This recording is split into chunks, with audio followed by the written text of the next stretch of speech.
back to the Duke and Brews channel, everyone. I'm the Duke. Tonight we're going to review Beck's. Okay, Beck's. Where do I start? So, this beer is becoming more readily available where I live. I actually really like the taste of this one. It's got that green bottle, which is scary when people don't like that. I actually really like my green Euro lagers. So, get into the beer. Okay, Beck's. Originated in Bremen, Germany. It says Bremen, 1874. It goes Brauerei Beck and Co. It also says St. Louis, Missouri. So I think that this is Anheuser-Busch might own this one. Or they import it. I don't know. But that's beyond the scope of this review. So 5% alcohol by volume, 146 calories. Let's go ahead and crack it open. Okay, let's smell it. Smells good. Smells like a Euro lager. Smells skunky. Okay.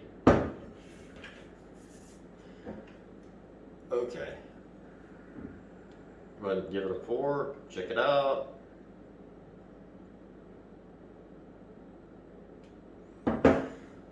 Okay. I gave it quite a big head on that.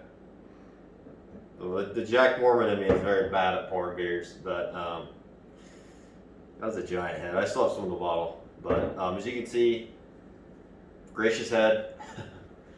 Carbonation. Lots of carbonation in there. The head will dissipate.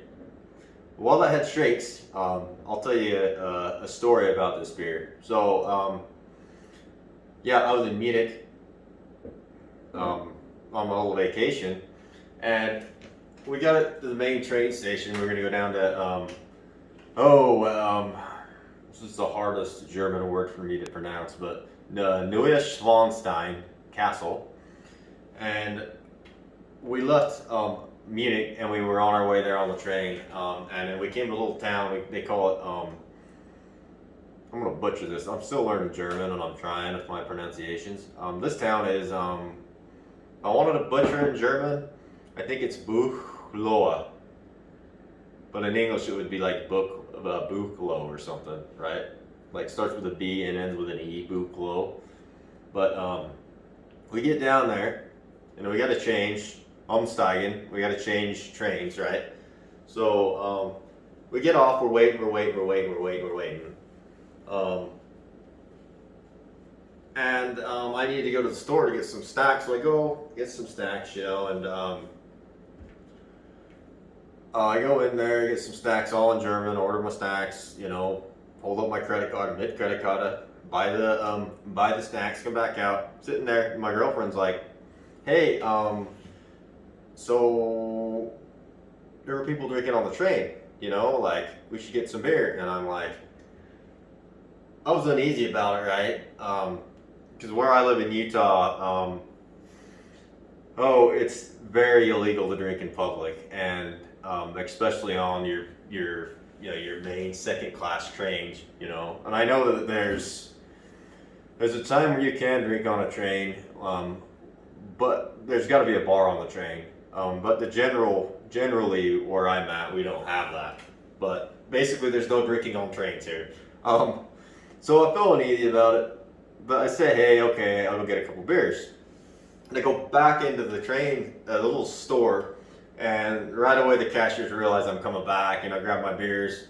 One of them's a Beck's, a can of Beck's, and the other one's a Kronbacher. So I get both of them, go up, speaking German again, and then I just let them know. I said, hey, my girlfriend wanted a beer, blah, blah, blah. I buy the beer, and they're just like, Prost, cheers, Prost. And I'm like, okay, starting to smile. Go back, make it back over to the platform. We board the train, we're going. And we've got the beers, and I'm so just uneasy. I'm just like, oh, I don't want to get in trouble. So then I Google, and I've got service, right? I've got service on this train on my phone, and I'm Googling, oh, is it legal to drink on a train in Germany? And I got a general yes for the most part. There were some stipulations with regional trains, but for the most part, it's like, yeah, you can legally drink on a train. So I read that, and I'm like, okay, so crack open the beer, and I need to link that to this video. It's actually a pretty funny little movie we made, because we had the Becks, and then we had the Kronbacher, and we were drinking beer, and we actually mixed something else with the Kronbacher, and it was actually turned out to be pretty good. But yeah, we did that. We're having a good time. The ticket lady came. She didn't say anything about the beer, so we were in the clear. But it looks like this head is dissipated. Let's go ahead and get a second smell on it. Okay. A little skunkiness. Freshness too, though. I think I can smell some notes of biscuit notes. Let's go ahead and give her a sip.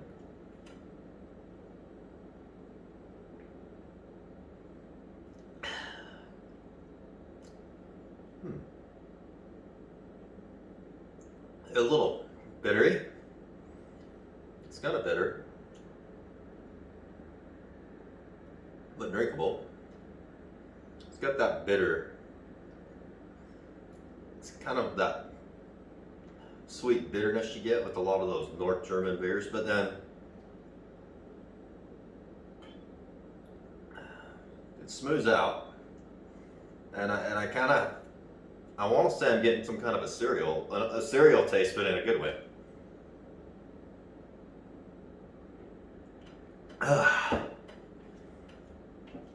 is good. It's almost like you get hit with kind of like a bitter cereal taste, and then it's like it goes down smooth.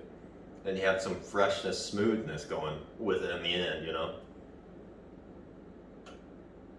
So basically, something like this.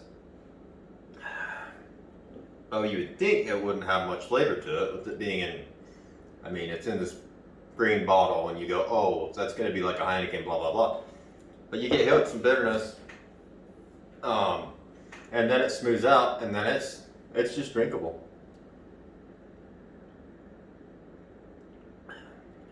My taste buds are off.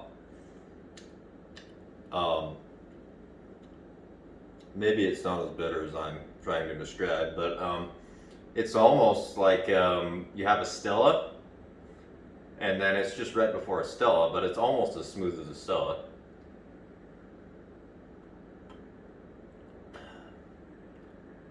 It's not terrible, it's drinkable.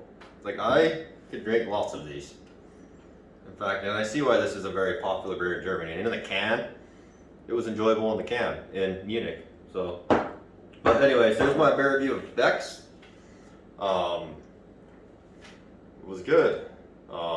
Rating the beer, I'm gonna give this one a high rating on my scale. So, drinkability, availability, when I go to the store and see it, and also, like, even with the green bottle, I've been getting a lot of these in 6-packs, and lately they've all been good. I have not had a bad one.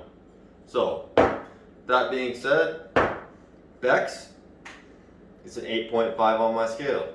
So, keep watching. Until next time, auf Wiedersehen.